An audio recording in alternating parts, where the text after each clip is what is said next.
Welcome to the Celebrate Brave podcast. I'm Nicole Steinbach, your host and the International Bravery Coach for Women in Tech.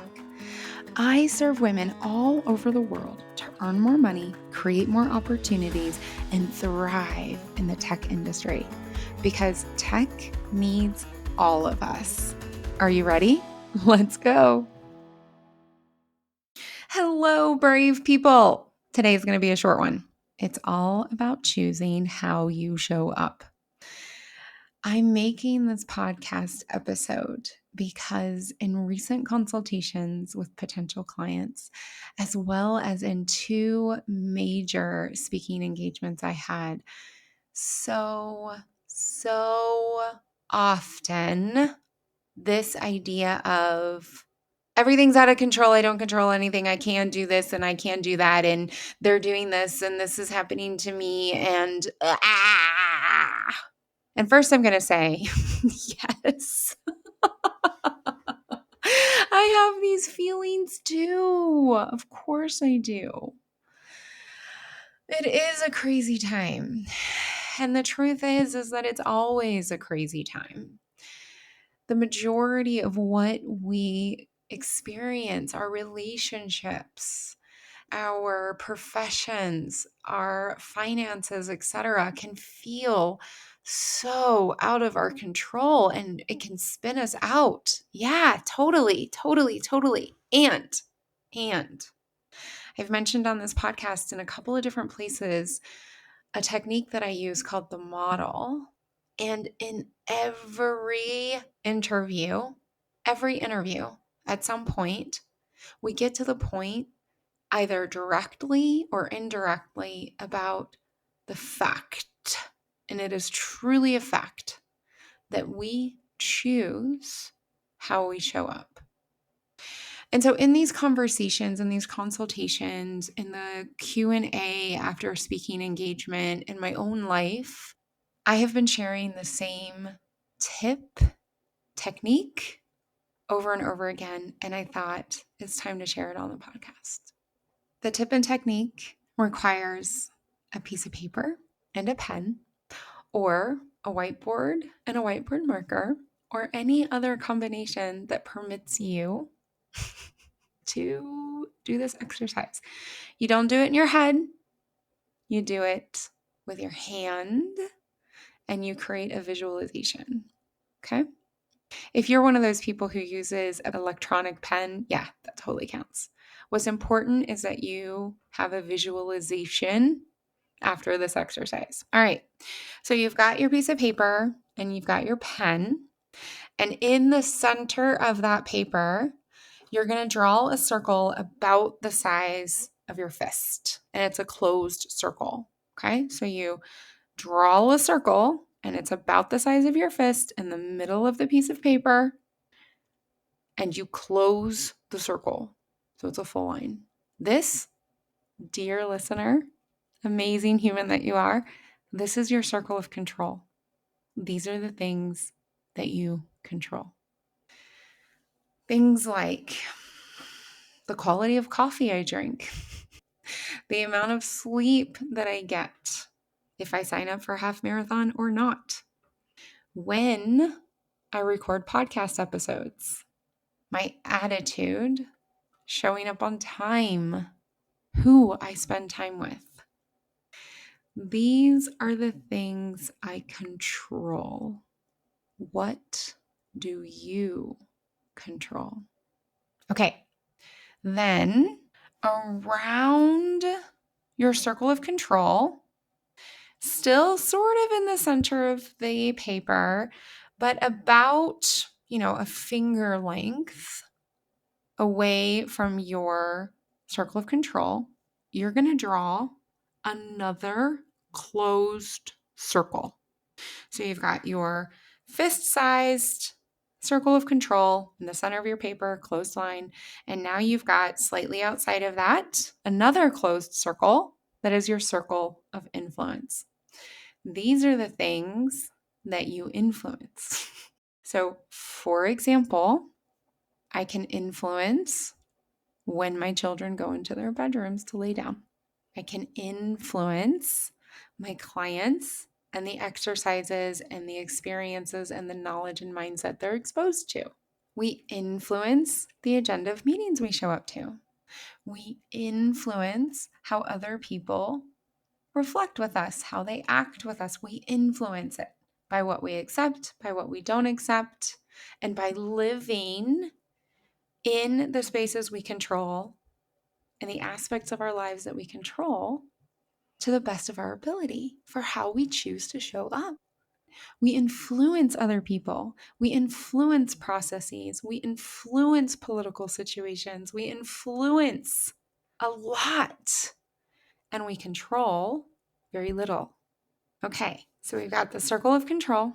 We've got the circle of influence. Both of these are closed circles. And now outside of that, you still have paper.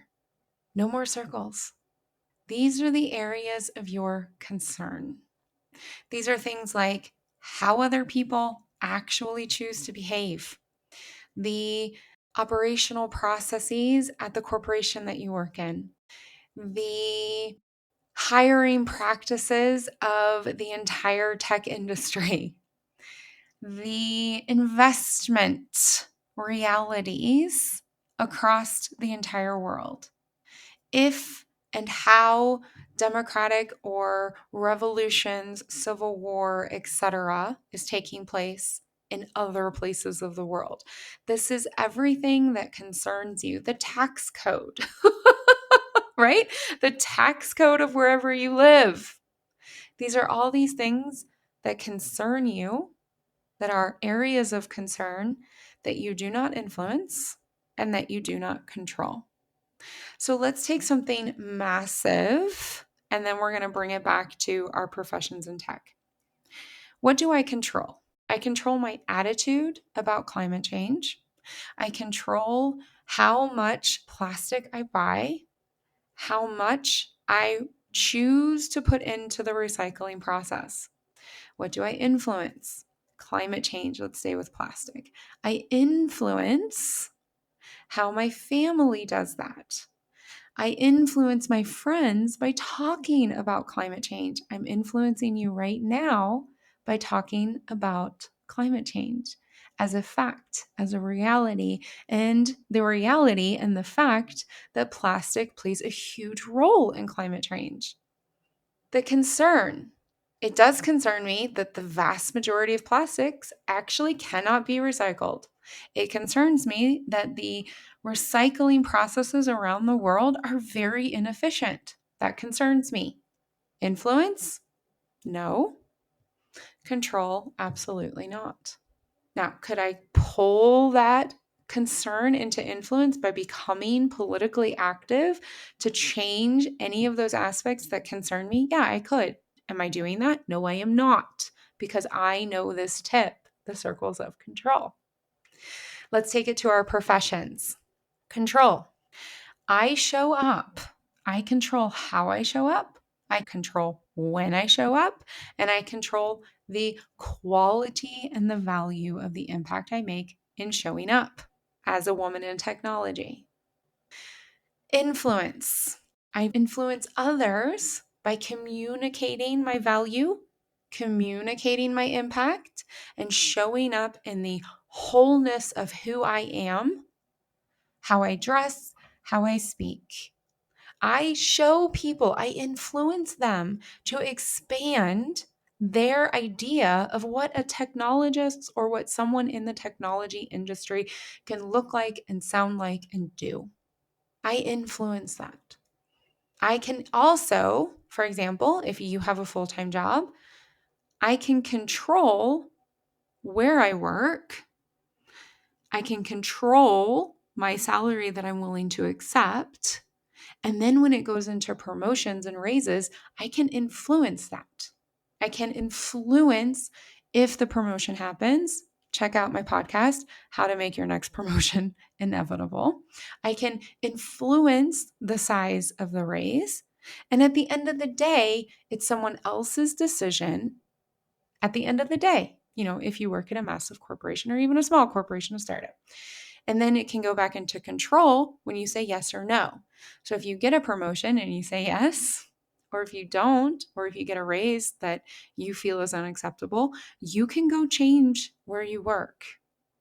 That's in your circle of control. But the final decision for the promotion and the raise is not. That's in your area of influence. And concern in this situation is, for the most part, you're interested in the strategy of the company, but you don't influence it in your job. Maybe you do, but let's just pretend your role is not strategic. For example, the strategy of the place that you work.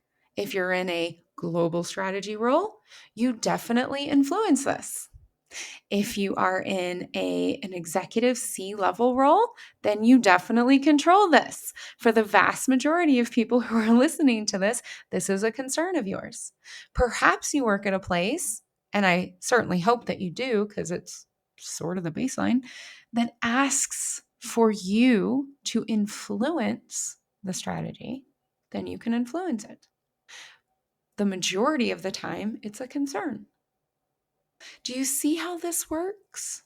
Your circle of control is how you choose to show up, what you say yes and what you say no to, what you accept and what you reject, how you think, how you behave. Influence are all of those areas that you can help with, you can support, you can inspire, you can stretch other people's ideas, but you don't control them. There's way more in your circle of influence than in your circle of control. And concern, honestly, is probably 90% of what is making you crazy and making you unhappy and setting off all these emotional firestorms and sucking your energy. That's why I get so many questions about this in my consultations. And that's why when I speak publicly about bravery, the majority of questions are about things that you don't control. You probably don't influence the vast majority of the time. But where are you spending most of your energy? In concern. Stop it. Stop it. Do this exercise. Create the visual representation and then take action of what you control. Very specifically, and this is a client story. A client came to me and felt super disempowered and angry and rejected, and it was a very painful time. It was real pain because where she was working, the strategy had changed through an acquisition, and this was not in line with her values anymore. And she was spending 70%, I'm going to guess, 70% of her energy, her conversations at work, her time outside of work and talking to people about what was going on, pissed off about this major strategic change that she could neither influence, not regularly, not powerfully, and she certainly couldn't control. In working together, she slowly acknowledged that's a concern. That strategic change, that acquisition, that's a concern. She played around with attempting to influence it and realized you can influence as much as you want, but if it doesn't get picked up by the other side, you are wasting your energy. And then she powerfully moved into her control circle, powerfully looked at how am I showing up? How am I behaving? Why am I in this situation? What is my mindset? What are my beliefs? What am I doing? And what results do I want? And then she completely changed. Her career took off. Within a few months, she was getting offered amazing project potential, stretch roles, all of these things. And she still said, thank you. Thank you for the trust. I appreciate it. And moved into a working situation where the strategy reflected her values and the impact that she wanted to make in the world. This is the power of this exercise, the circles of control. When you give yourself just 10 minutes to create this visual representation, I promise you, I promise you that clarity is going to support you in really enjoying where you're going in the long term.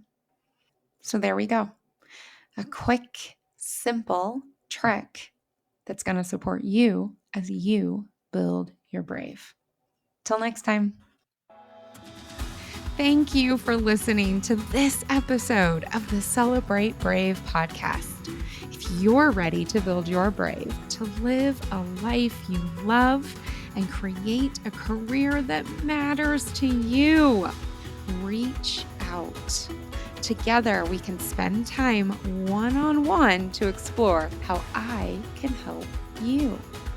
And until then, share this episode with people in your life, people who can join our movement to redefine brave, how we identify it, experience it, and celebrate it.